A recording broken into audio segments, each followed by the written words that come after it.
I have not recorded a video in a long time. So, hello. Welcome to my pink car. I love her very much.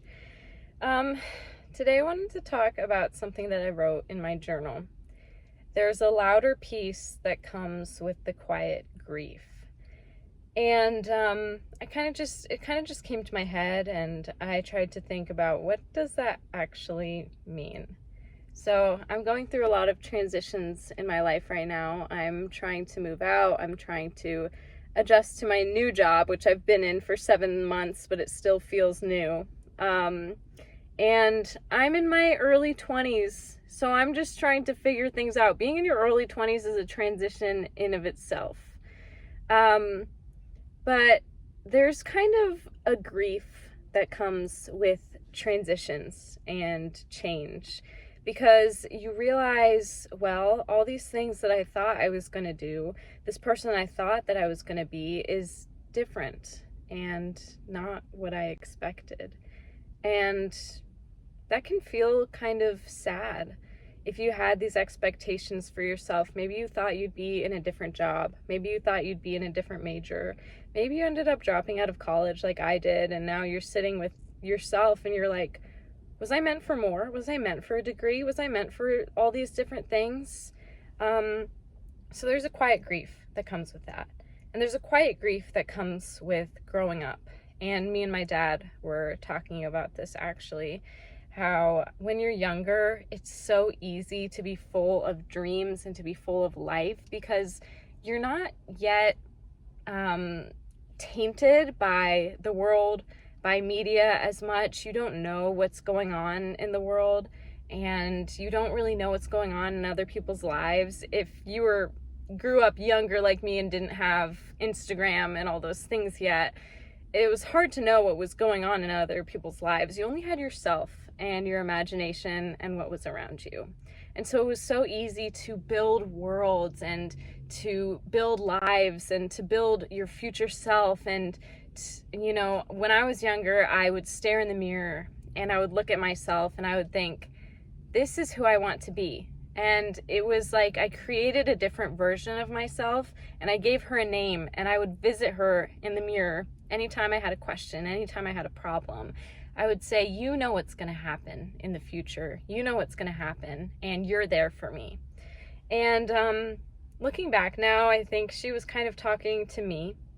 I think she was hoping that I would have all the answers for her when she was confused and scared, and building on that imagination. And I think we never lose that imagination. And maybe when you're younger, you're kind of looking towards your older self. You're imagining what your older self will be. But when you become older, you sort of go backwards. You look towards your younger self and you see, she was so bright. She was so full of all these dreams and possibilities. And she's still within me. She's still living in me. And she's still dictating a lot of the choices that I make and a lot of the pathways that I take, because she's inspiring me. Because that's the core of who you are, is your younger self. Everything you do is kind of based on your childhood, whether you had a good childhood or a bad childhood, traumatic childhood or a really light childhood. Everything you do is based on what happened to you in your childhood. We make decisions based on how we were treated, based on how we spent our childhood.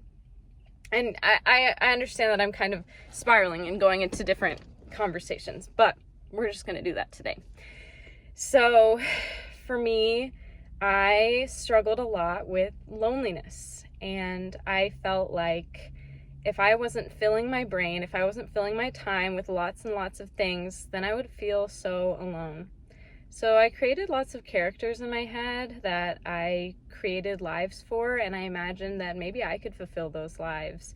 And I spent a lot of my time cleaning and doing homework and trying to make people happy, because if they were happy, then maybe that could make me happy. And if I was doing something fulfilling, maybe that would mean that I was fulfilled. And a lot of that has transferred over to how I am now.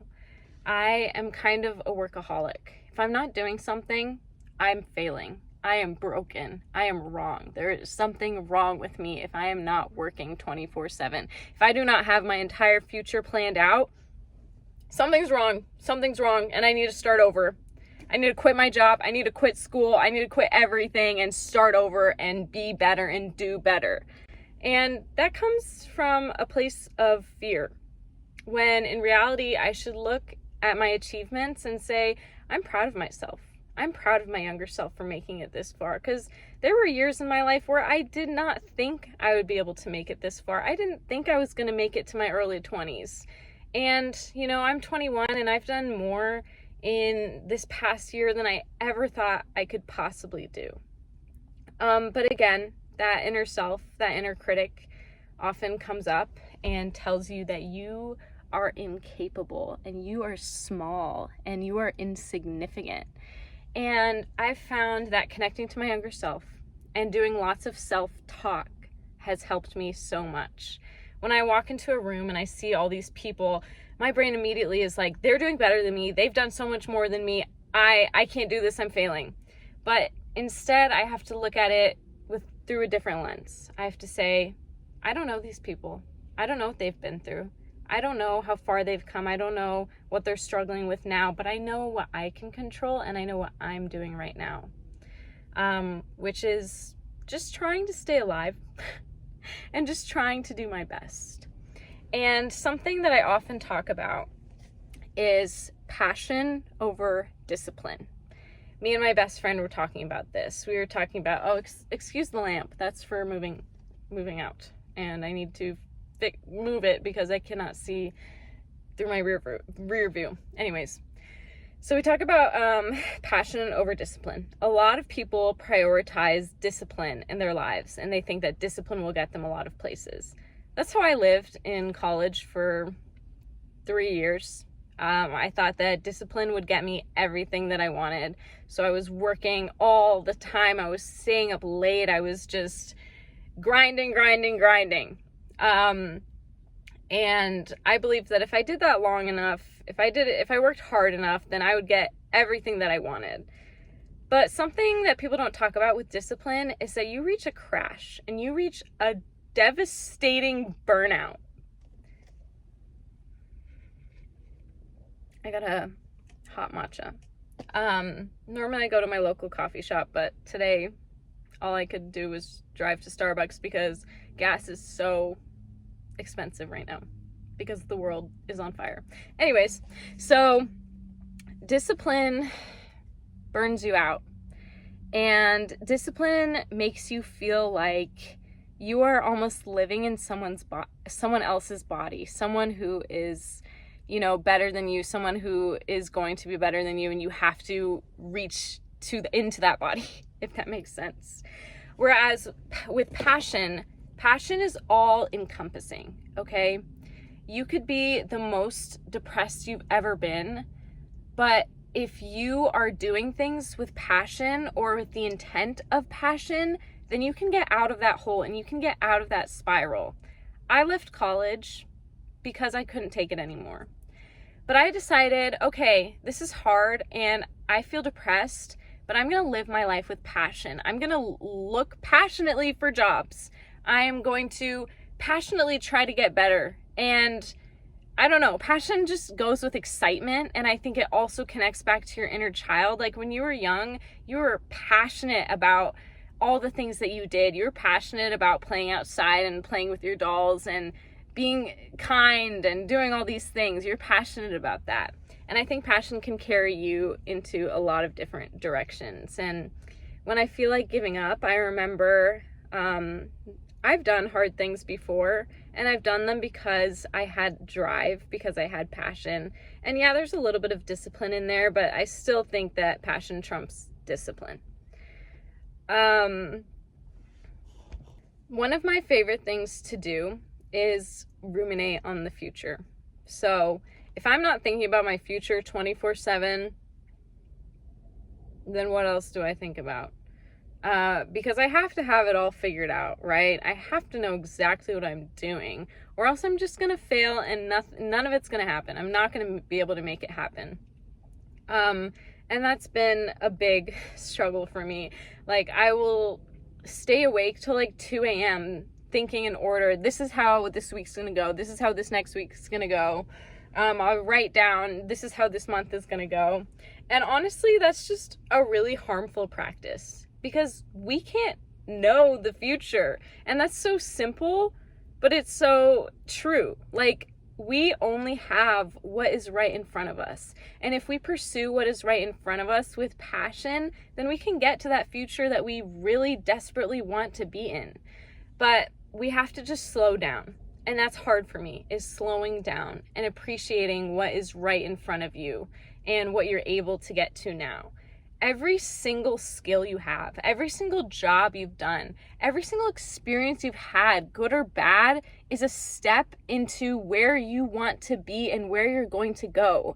And you just have to look back and see those experiences as growth and see what you're doing now as growth. We can't just step right into the future, but we can make steps towards our future. Okay, now back to that quote that I said before I started rambling. There's a louder peace that comes with the quiet grief. Okay, so we have the quiet grief, which is being in your 20s, navigating life, navigating money, navigating transitions. So we have that underlying quiet grief. Where's the louder peace? The louder peace is the now. It's the small things. Okay, you think loud and you think, oh, it's got to be big. No, the louder piece is the small things that makes the quiet grief worth it. That makes the quiet grief okay to be there. Because I'm not saying that grief is bad.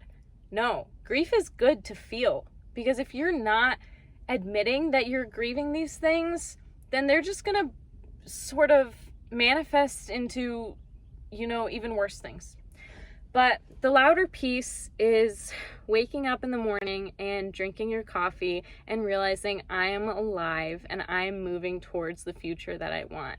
The louder piece is painting your nails and accepting the fact that, oh, my fingernails aren't growing long because I keep biting them, but at least I can paint my nails and still feel pretty.